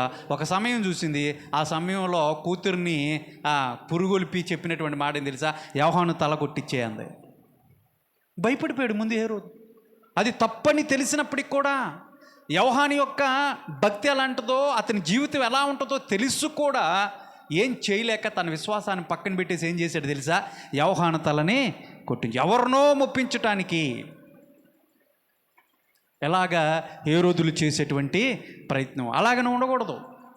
పేరు కావాలి, ప్రఖ్యాతి కావాలి, దేవుడు తర్వాత సంగతి అండి అని చెప్పేసి నీ విశ్వాసాన్ని పణంగా పెట్టేసేటువంటి వాడుగా ఉంటే నువ్వు పులిసినటువంటి పిండితో సమానం. ఇప్పుడు 3 గురించి చెప్పాను. పరిసయ్యుల గురించి చెప్పాడు దేవుడు. పరిసయ్యులు, సద్దుకయ్యులు, హేరోదీయుల గురించి జాగ్రత్త, వీళ్ళు పులిసిన పిండితో సమానము అని చెప్పినప్పుడు జాగ్రత్తగా చూసుకోండి అని జాగ్రత్త అని ప్రభువు చెప్పినప్పుడు వీళ్ళలాంటి మనస్తత్వం, వీళ్ళలాంటి ఆత్మ మనలో ఉంటే గనక, ఈ పరిసయ్యులు ఎలాంటి పులిసిన పిండితో సమానం అంటే వాళ్ళు వేషధారులు, వాళ్ళ భక్తుల వేషధారణ ఉంది, వాళ్ళ యొక్క విశ్వాసంలో వేషధారణ ఉంది, వాళ్ళ ఆలోచనలో వేషధారణ ఉంది. అలాగ మనం ఉండకూడదు. సద్దుకయ్యుల యొక్క విశ్వాసం ఏంటి అంటే వాళ్ళు తప్పుడు బోధను అనుసరిస్తున్నటువంటి వాళ్ళు, తప్పుడు బోధకులు, అబద్ధ బోధ. కాబట్టి అబద్ధ బోధను ఏం చేయాలి? ఆ పులిసిన పిండిని జాగ్రత్తగా ఆలోచించేసి వాళ్ళని దగ్గర కూడా రానికోకుండా నువ్వు పక్కన పెట్టేసేయాలి. మూడోది, హేరోదు లాంటి పులిసిన పిండి ఉంటే పదవుల కోసం, వాటి కోసం, వీటి కోసం నువ్వు పారుకులాడితే తీసేసాయి. ప్రభుదికి తగ్గింపు ఉండాలి. నువ్వు ఉన్న దాంట్లోనే సంతృప్తిగా ఉండటం నేర్చుకోవాలి. లేని వాటిని గురించి విచారపడకూడదు. వాళ్ళకు ఉందండి నాకు లేదనకూడదు. దేవుడు నాకు ఇది ఇచ్చాడండి, ఇది కూడా నాకు స్తోమత లేదండి, కానీ దేవుడు నాకు ఇచ్చాడని దాన్ని బట్టి ప్రభువుని ఆరాధించే వ్యక్తిగా, ప్రభువుని స్తుతించే వ్యక్తిగా నువ్వు ఉండాలి. కానీ లేని దాన్ని చూసి నాకే ఎందుకు లేదు అని నువ్వు ఉండకూడదు. ఉన్న దాంట్లో తృప్తిగా ఉండటం నేర్చుకోవాలా. తగ్గింపుతనము నీలో ఉండాలా. పులిసిన పిండితో జాగ్రత్త. పులిసిన పిండి కొద్దిదే అయినప్పటికీ కూడా మంచి పిండిని మొత్తాన్ని కూడా ఏ విధంగా అయితే నాశనం చేస్తుందో నీ వ్యక్తిగత జీవితంలో, నీ కుటుంబ జీవితంలో, నీ సమాజ జీవితంలో, సంఘ జీవితంలో పులిసిన పిండి ఎక్కడైనా ఉందేమో, ఇలాంటి ఆత్మ కనుక నువ్వు ఉంటే, ఈ 3 ఉన్నటువంటి ఆత్మ నువ్వు కలిగి ఉంటే జాగ్రత్త అంటున్నాడు ప్రభు. దాన్ని తీసే గుర్తుపెట్టుకొని ఫస్ట్ నువ్వు ఐడెంటిఫై చేయాలి, అది ఎక్కడుందో ఐడెంటిఫై చేయాలి. రెండోది దాన్ని తీసి పక్కన పెట్టేసేయాలి. తీయకపోతే ఒక రోజున నీ జీవితాన్ని అది పాడు చేసేస్తుంది. కంప్లీట్గా నువ్వు పాడైపోతావు, నాశనం చేసేస్తుంది. నీ బ్రతుకంతా పులిసిన పిండితో అయిపోద్ది. ఒక చిన్నదే కదా ఇందాక చెప్పాం, ఒక చిన్నదే కదా అనుకుంటాం. ఆ చిన్నది కాస్త పెద్ద పెనుభూతమై కూర్చుంటుంది. నీ వల్ల కాదు అప్పటికి నువ్వు బయటికి రావడానికి, నీ వల్ల కాదు. ఈ రోజున చాలామంది త్రాగుబోతులుగా, డ్రగ్గిస్టులుగా, గంజాయి తాగేటువంటి వ్యక్తులుగా ఈ రోజున యవనస్తులు ఎందుకు మారుతూ ఉన్నారంటే, నలుగురు యవనస్తులు కూర్చున్నప్పుడు స్నేహితులు, అరే చిన్నదే కదరా, కొంచెమే కదరా, ఏమవ్వదురా, నా కోసం చేయరా, నా పుట్టినరోజురా, ఇది ఒక పెగ్గేసుకోరా, నా పుట్టినరోజురా, ఒక సిగరెట్ తాగరా, నా కోసం చేయలేవా అని చెప్పేసి అలవాటు లేనటువంటి వారిని ప్రేరేపిస్తున్నప్పుడు, వాడి కోసం ఏదో చేద్దామని చెప్పేసి ప్రారంభించినప్పుడు ఆ చిన్న పులిసిన పిండి ఏదైతే ఉందో, ఆ వ్యక్తి పులిసిన పిండిగా నీకు కనపడుతూ ఉన్నప్పుడు వాడి నుంచి దూరం జరగకోకుండా వాడు ఏదో ప్రేరేపించాడని చెప్పేసి నా ఫ్రెండ్ను ఉల్లాసం చేయాలి, నా ఫ్రెండ్ మాటను కాదనకూడదని చెప్పి నువ్వు ప్రారంభించినటువంటి ఆ చిన్నదే రాను ఏమైపోద్ది తెలుసా, పెనుభూతంగా మారిపోతుంది. జాగ్రత్త. కయ్యోను హేబేలు జీవితంలో ఏం జరిగింది? హేబేలు మీద ఎందుకు అతను కోపం పెంచుకున్నాడు? ఫస్ట్ ఎలా ప్రారంభించబడింది? దేవునికి వాళ్ళు అర్పణ అర్పించేటప్పుడు హేబేలు యొక్క అర్పణ దేవుడు అంగీకరించి, అన్న అయినటువంటి కయ్యను అర్పణ దేవుడు అంగీకరించలేదని దేవుని దగ్గరికి వచ్చి కయ్యను ఏమడగాలి? ప్రభువా, నేనేం చేశాను ప్రభా? ఎక్కడ తప్పిదం జరిగిందయ్యా? ఎక్కడ నేను సరిచేయబడాలి? ఎక్కడ నేను తప్పిపోయాను ప్రభా అని దేవుని సన్నిధులు అడగాల్సినటువంటి కయ్యను అలా చేయలా. తమ్ముడైనటువంటి హేబేలు మీద మొదటిగా ఏం చేశాడు తెలుసా? ద్వేషం పెంచుకున్నాడు. ఆ ద్వేషం కాస్త ఏమైపోయింది? కోపంగా పెంచేసుకున్నాడు. ఒక రోజున ఎవ్వరు లేని సమయం చూసి తమ్ముడిని చంపేశాడు, మర్డర్ చేశాడు. ప్రారంభం అసూయతో, ద్వేషంతో ప్రారంభమైనటువంటి అది కాస్త కోపంగా మర్డర్ అయిపోయింది. కొంచెమే పులిసిన పిండి ఏమైపోయింది? మర్డర్కి వెళ్ళిపోయింది. ఖాళీగానే ఉన్నానుగా, ఏదో కాస్త అలా తిరుగుదాం అని చెప్పేసి పైకి ఎక్కాడు. ఎవరో దావీదు అటు ఇటు తిరుగుతూ ఉన్నాడు. పాపం అక్కడ ఎవరో లేనైనటువంటి పేదరాలు కాబోలు, ఆ పైన కప్పు లేదు, స్నానం చేస్తూ ఉంది. ఇతను ఆ ప్యాలెస్ ఎక్కి చూస్తూ ఉన్నాడు. పని మర్చిపోయాడు, తను చేయాల్సినటువంటి పని అంతా మర్చిపోయి సమయం ఉందని చెప్పేసి షికారులు కొడతా ఉంటుంటే చూడకూడని దృశ్యం అని తెలిసి కూడా కళ్ళు తిప్పుకోలేకపోయాడు. ఫస్ట్ చూశాడు, తర్వాత కోరుకున్నాడు. ఆవిని చేత ఏం చేశాడు? పాపంలో పడిపోయాడు. ఓ రోజున గర్భం ఉంది. దాన్ని అతని భర్త మీద డైవర్ట్ చేయాలనుకున్నాడు. చివరికి అది కాస్త ఏమైపోయింది? మర్డర్ వరకు వెళ్ళిపోయింది. చంపేశాడు భర్తని. కొంచెమే పులిసిన పిండి. జాగ్రత్త గమనించండి. ఉదాహరణ చెప్తున్నాయన్నీ ముగించేస్తా ఉన్నా నేను. దావీదు జీవితంలో కొంచెమే పులిసిన పిండి చూశాడు, చూడకున్న దృశ్యాన్ని. అది కాస్త కావాలనుకున్నాడు. అది చివరికి ఎక్కడికి వెళ్ళిపోయింది? మర్డర్ చేసేంతవరకు వెళ్ళిపోయింది. చిన్నదానితో ప్రారంభించాడు. ఇంకొకరిని చెప్పనా? ఆకాన్ అనేటువంటి ఒక వ్యక్తి ఉన్నాడు. దేవుడు చెప్పినటువంటి మాట ఏదైతే ఉందో ఆ ఎరుకోలోకి ప్రవేశించినప్పుడు అదంతా దేవునికి ప్రథమఫలం అని చెప్పేసి దాన్ని పట్టుకోకూడదని నిక్కచ్చిగా ఆజ్ఞ ఇచ్చినప్పుడు ఈయనేం చేశాడు తెలుసా? చూశాడు ఫస్ట్. చూసి దాన్ని తీసుకోకుండా ఉండలేకపోయాడు. ఆ ఖరీదైనటువంటి వస్త్రాన్ని, ఆ బంగారం, వెండి ఏదైతే ఉందో కొంత తీసి దాచేశాడు, గోతులు పెట్టి దాచేశాడు. ఫస్ట్ ఏం చేశాడు? చూశాడు, కొంచెమే పులిసిన పిండి. అబ్బే, దేవుడు చెప్పాడు కదా, దాన్ని పట్టుకోవద్దు అన్నాడు కదా, అది దేవునికి ప్రతిష్ఠించబడింది కదా, మనకు అక్కర్లేదని తప్పుకోవాల్సినటువంటి ఆకాను చివరికి దాన్ని చేతులు చాసి తీసుకొని దాచినప్పుడు ఆ సంగతి చివరికి తనతో పాటుగా తన యొక్క సంతానం మొత్తం కూడా ఆ కోరు లోయలో రాళ్లతో కొట్టబడి చంపబడ్డారు. తను తీసుకున్నటువంటి చిన్న పులిసిన పిండి తన జీవితం మాత్రమే కాదు, తన కుటుంబ జీవితాన్ని కూడా చంపే వరకు తీసుకెళ్ళిపోయింది. మొదట చెప్పిన ఎగ్జాంపుల్ ఏంటో, కయ్యోను గురించి చెప్పినప్పుడు, దావీదు గురించి చెప్పినప్పుడు వారి వ్యక్తిగత జీవితంలో పులిసిన పిండి కొంచెమే, కానీ వాళ్ళ వ్యక్తిగత జీవితాన్ని పాడు చేసింది. ఇక్కడ ఆకాను తీసుకున్నటువంటి నిర్ణయము పులిసిన పిండి కొంచెదే, తన కుటుంబాన్ని కూడా పాడు చేసేసింది. ఇలా చెప్పుకుంటూ వెళ్తే బైబిల్లో చాలా ఉన్నాయి. ఒక సౌలు గురించి చెప్పుకోవచ్చు. సౌలు ప్రారంభంలో ప్రవక్తలలో ఈయన కూడా ఒక ప్రవచించాడు సౌలు. అలాంటి వ్యక్తి అతని అంతం ఎలా ఉందో తెలుసా? తన్ను తాను చంపుకునేటువంటి పరిస్థితికి వెళ్ళిపోయాడు. వెళ్ళిపోవటం కారణం ఏంటి తెలుసా? ద్వేషం. ఎవరి మీద? దావీదు మీద.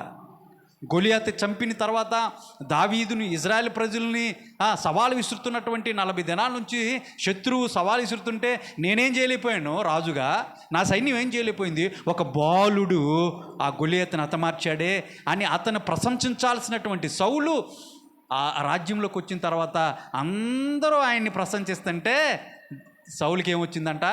ద్వేషం వచ్చేసింది. చిన్నదే పులిసిన పిండి చిన్నదే. ఏంటిది? ద్వేషం. రాను రాను ఏమైపోయింది తెలుసా?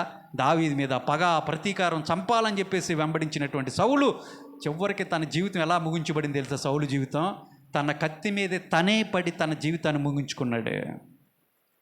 ఎంత దౌర్భాగ్యం అండి! చిన్న పులిచిన పిండే. జాగ్రత్త, అది కొద్దిదే, అది గమనించాలి నువ్వు. అది గమనించినప్పుడు రెండోది ఏం చేయాలి తెలుసా? దాన్ని తీసివేయాలా, ఉంచకూడదు. కొంచెమేలే అని ఉంచకూడదు, తీసివేయాలా. బైబిల్ చెప్తా ఉంది, యాకోబు పత్రిక 1వ అధ్యాయం 14-15 వచనంలో ఒక మాట ఉంటుంది. అదేంటి తెలుసా? దురాశ గర్భమును ధరించి పాపానికంటే పాపం పరిపక్వమై మరణాన్ని తీసుకొచ్చింది. దురాశ, పాపము, మరణము, ఈ 3 క్రమం వరుస. దురాశ ఉండకూడదు మనలో. దురాశ అనేది ప్రారంభం అయినప్పుడే నీలో అది తీసివేయాలి. అది ఏదైనప్పటికి కూడా అది చిన్నదే ప్రారంభంలో, అది కాస్త ఏమైపోద్దంట? పాపముగా మారిద్ది. ఆ పాపము కాస్త ఏమైపోతుంది? మరణం. ఈ 3 దేని నుండి తప్పించుకుంటావంటే, మరణం నుంచి నువ్వు తప్పించుకుంటావా? తప్పించుకోలేవు. మరణం నుంచి నువ్వు తిరిగి రాగలవా? తిరిగి రాలేవు. పాపం అయితే సెకండ్ స్టేజీ. పాపం అయితే ఏమన్నా బయటపడే, దేవుని కృపను బట్టి బయటపడే అవకాశం ఉంటుంది. అది కాకుండా ఇంకా ముందుకు వచ్చేసాయి. ఏంటిది అది? అత్యాశ, దురాశ. దురాశలోనే నువ్వు పక్కన దాన్ని గుర్తించి వైదొలిగిపోయావు అనుకో, ఇంకా మంచిదే కాదు నీకు.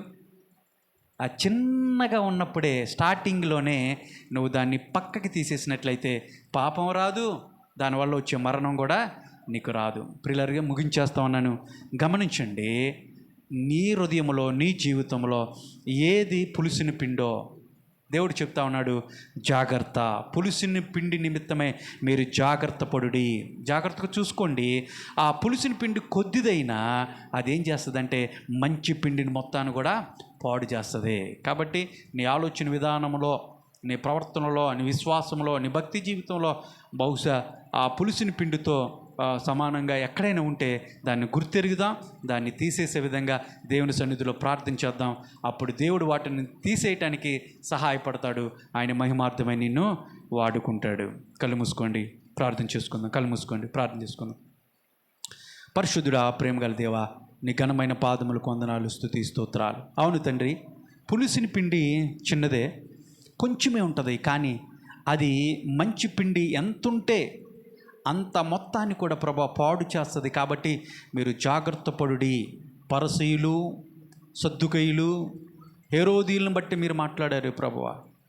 వాళ్ళలో ఎలాంటి భావాలు ఉన్నాయి, ఎలాంటి విశ్వాసం ఉంది, ఎందుకు వాళ్ళు ఆ పులిసిన పిండితో కంపేర్ చేయబడ్డారంటే, ఆ పరిసయ్యుల గురించి మేము ఆలోచన చేస్తున్నప్పుడు మీరు చెప్పినటువంటి మాట, వాళ్ళు వేషధారణ అనేటువంటి పులిసిన పిండితో ఉన్నారు. బహుశా అలాంటి ఆత్మ గనక మాలో ఉంటే అవి తీసిబడటానికి సహాయం చేయండి. సద్దుకైనటువంటి వాళ్ళు తప్పుడు బోధతో సమానంగా ఉన్నారు.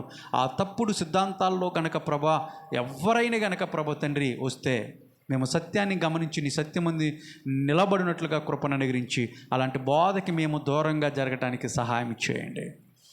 హేరోదీయులు కూడా పులిసిన పిండితో ఉన్నారు నాయన. ఇదిగో నాయన, వాళ్ళ పదవుల కోసం నాయన, పలుకుబడి కోసం, అధికారం కోసం నాయన పారుకులాడుతూ ఉంటారు. ధనం కోసం, ధనాపేక్షతో, దురాశ నాయన. అలాంటి వ్యక్తిత్వం కూడా మాలో ఉండకూడదు. బహుశా అలాంటి పులిసిన పిండి ఉంటే వాటిని గమనించేటువంటి కృప మా ప్రియులందరికీ, మా అందరికీ అనుగ్రహించమని ప్రార్థిస్తూ ఉన్నాను. మాలో అలాంటి పులిసిన పిండి ఉంటే దయచేసి తీసివేసి ప్రభా నీకు పనికొచ్చేటువంటి మంచి పిండిగా మేము ఉండటానికి సహాయం చేయండి. అందరిని వెలిగించేవారుగా మా జీవితాలు ఉండాలి ప్రభా. ఆరిపోయేటువంటి దీపాలుగా మేము ఉండకూడదు, అందరిని వెలిగించేటువంటి దీపాలుగా మేము ఉండాలి. చీకటిలో బ్రతికేటువంటి వారిగా మేము ఉండకూడదు, వెలుగులో ఉండి అందరిని వెలిగించేటువంటి వారిగా మేము ఉండాలని నీ వాక్యం చెప్తా ఉంది. కాబట్టి ప్రతి ఒక్కరిని కూడా ప్రభా నీ సత్య వాక్యం చేత ప్రభా కట్టబడటానికి వాళ్ళ జీవితాలని కృప చూపించుమని, అయా వచ్చినటువంటి ప్రతి ఒక్కరిని కూడా దీవించి ఆశీర్వదించమని, ఈ నీ వాక్యాన్ని ప్రభావం హృదయంలో పదిలిపరుచుకోవటానికి సహాయం ఇచ్చేసి కృప చూపించి నీ నామ మహిమార్థం ప్రతి ఒక్కరిను ఉపయోగించుకోమని, ఇది తిరిగి ప్రభా గృహాలకు వెలుచుండగా మాతో ఉండండి, క్షేమాన్ని భద్రతను దాయిచ్చండి. నిశ్చితమైతే మరొకసారి మీ అందరూ కూడా నీ సన్నిధానంలో కూడుకొని ఈ రీతిగా ప్రభ నిన్ను మహింపరిచేటువంటి బిడ్డలుగా మా అందరికి సమయాన్ని దాయిచ్చామని, ఘనత మహిమా ప్రభావములు నీకు ఆరోపిస్తూ నజరుడైన యేసుక్రీస్తు నామం పేరట అడిగి వేడుకొనుచున్నాను నా తండ్రి, ఆమేన్. మన తండ్రి అయిన దేవుని ప్రేమయు, కుమారుడైన యేసుక్రీస్తు కృపయు, పరిశుద్ధాత్మని కన్యూన సహవాసము, శాంతి, సమాధానం, నెమ్మది, ఆదరణ కూడి వచ్చిన ప్రతి ఒక్కరికి ఇప్పుడు ఎల్లప్పుడూ సదాకాలం ఉండి నడిపించునుగాక. ఆమేన్. ఆమేన్. హల్లెలూయా.